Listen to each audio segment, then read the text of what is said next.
Despicable Me 4 finally came out. I mean, I knew it was going to happen sooner or later, but now in 2024, they finally announced it 7 years after the third movie. I went into this sequel with great expectations.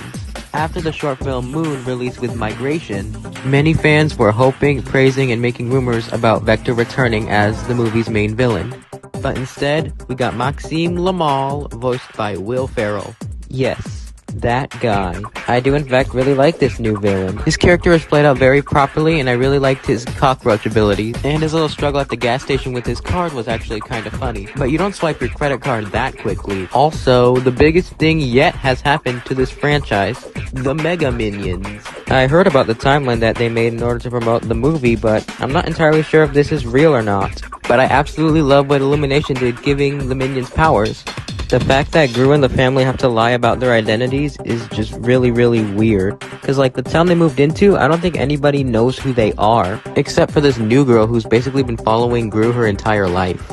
Speaking of which, I think Poppy's a pretty cool new character for this movie. She was definitely a good tag-along character. The honey badger theft was an excellent concept for this film. I enjoyed the whole scene and it had a lot of very funny moments. And the baby was an excellent character. Gru Jr. was very adorable. Crazy how Gru and Lucy finally had the baby after like 2 sequels. In each of these movies, there's always something new to discover. And somehow all the thoughts are all created. But of course, the animation is spectacular. The lighting and the visuals are in its highest quality yet. All the characters are spectacular, including the new ones, the old ones, and the returning ones. The score, aka the soundtrack for this film, is beautiful as always. The films always find a way to make the background music sound excellent. No matter how dull or silly they are, the movies always have good composed music playing in the background. Despicable Me 4 was a wild ride for me. I'm glad I saw it.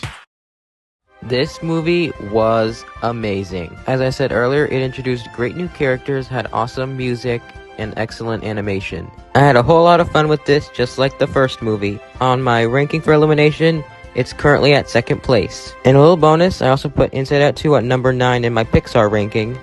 I'll be happy to see this again when it comes to streaming. Just like Mario movie, I don't think it deserves a rotten score on Rotten Tomatoes. It's great. I give it a 9 out of 10. It was just beautiful.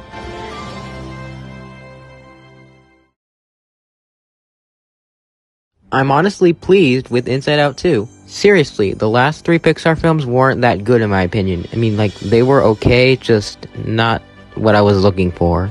But this stepped up. Disney wasn't looking so bright either. But hey, I'm regaining my interest in this studio. This movie just had a lot more movement and pacing than the last 3.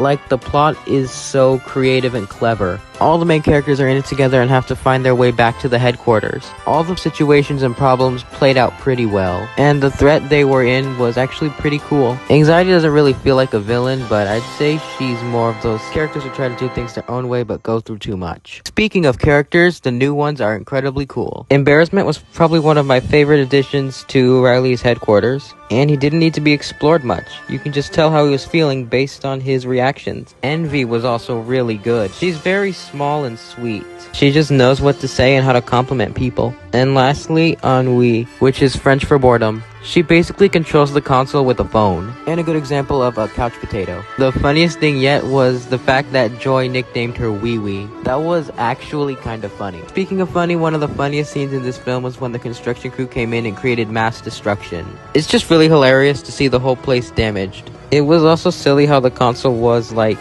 emotional damage. I barely touched it. And I feel that during this film, Riley has a lot going on. I mean, now she's a teenager and has to make all these random decisions on her own. That's understandable. Also, I think the first film had a little more comedic timing. Mainly because Bing Bong was there, but in this film, he's like gone now. And Sadness gets to do a whole lot more in this one. My one complaint is the fact that nobody really let Anxiety do anything. Cause like no one gave her a chance until the end of the film. In other Pixar films, the new characters or the side ones get to do more and help out. Okay, anyway.